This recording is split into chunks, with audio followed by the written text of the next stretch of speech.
আল্লাহর হাবিবের সাথে দেখা হবে।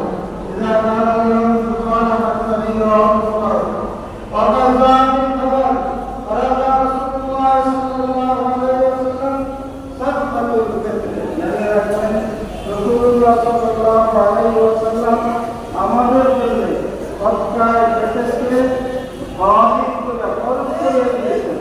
সৎকার পেটে তাদের এতটুকু মাল আছে যে তার যাকাত দেওয়া ফরজ হয়। এই যাকাত 1 বছর মাল থাকতে পারে, কিন্তু ঈদের দিনে এই দিন ফিতরার দিনে গাউসুল আজম জামে মসজিদের দ্বিতীয় জামাতে আমরা আছি। কেউ মালিক ইনসান হয়, তাহলে তার জন্য কি করতে হবে? সৎকার ফিতর আদায় করতে হবে।